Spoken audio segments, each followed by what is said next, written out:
Ah, mais c'est quand même pas toujours facile, quoi. C'est pas toujours facile.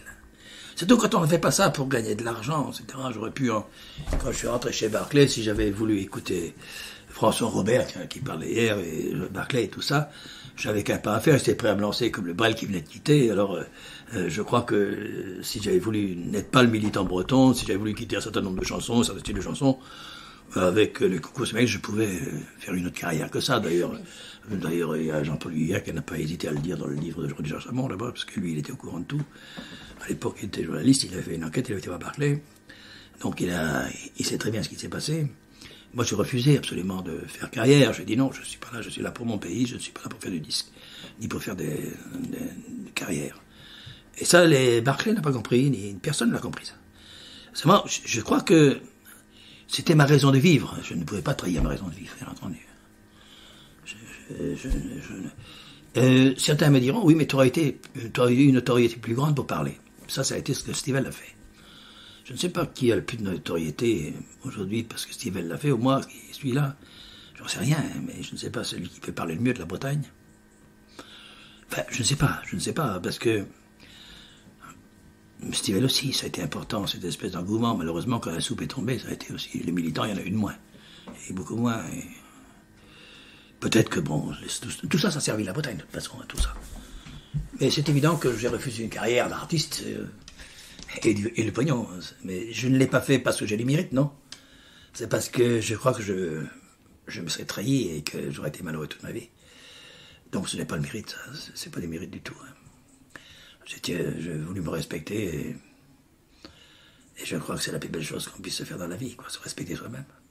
Quand vous avez pris ce choix, c'est-à-dire quand vous avez commencé, vos parents n'ont pas réagi ou alors vous avez des frères? Non, ma mère disait avoir fait toutes les études qu'il a fait et jouer de la mandoline.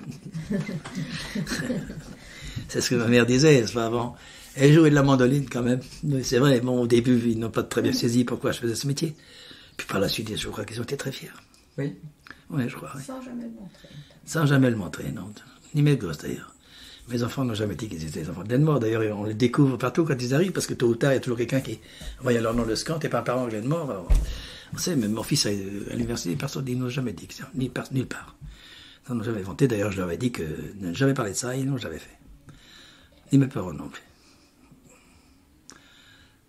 Je crois que j'ai été simplement un militant. Voilà, c'est tout. J'ai milité à ma façon. C'est tout. C'est tout ce que j'ai été. Maintenant, il y a d'autres qui peuvent faire beaucoup mieux que ça, et j'espère qu'on en trouvera d'autres pour demain. Voilà, c'est tout. C'est le seul souhait que j'ai.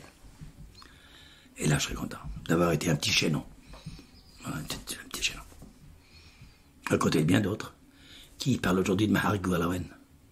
Celle qui, pendant des années et des années, en usant ses yeux sur les corrections, a corrigé toutes les copies de milliers et de mille types, renvoyant les copies corrigées et écrites d'une perfection, chaque mot étant lisible pour faire les remarques. Toute sa vie. Quelle était Maharik Goualawen de Plounévec, dans la neige, a été d'ailleurs à son truc anniversaire de sa mort, là. C'est la seule personne pour laquelle je me suis dérangé, parce que c'est la seule qui le mérite. Je dis que si quelqu'un mérite une statue en Bretagne, ce n'est ni Glenmore, ni Stivell, ni personne, ni... D'abord, Maharik Goualawen. C'est la seule. Parce que 30 ans... D'ailleurs, Johan Drezen, le vieux père, le père Louis Drezen, l'appelait Zantes Margaret, à peu près son mec. Sainte Marguerite du Breton. Toute sa vie. Elle avait usé ses yeux. Elle ne voyait plus qu'elle était devenue aveugle. Elle corrigeait des copies. Et des jours. Elle corrigeait jusqu'à 500-600 copies d'élèves par semaine. Renvoyait, corrigeait, avait les réflexions pour chaque mutation. Nuit et jour, elle a travaillé. Pendant 30 ans. Si tu n'appelles pas ça à toi, être quelqu'un, je ne sais pas qui serait quelqu'un. À l'œil, quoi. Hein? Ah oui, à l'œil, absolument gratuit. Elle n'a jamais rien touché de sa vie. Tu achetais les livres au prix coûtant. Et c'est tout. Elle n'a jamais fait payer. Sauf que tu fournissais les timbres.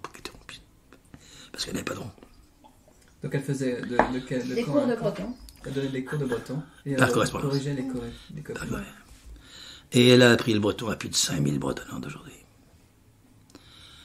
Alors c'est à dire qu'il y a quand même des... Tiens, voilà un truc que tu pourrais faire. Rajouter une stèle pour elle dans ton livre. Douarnenez, Karen. Elle était Douarnenez, oui.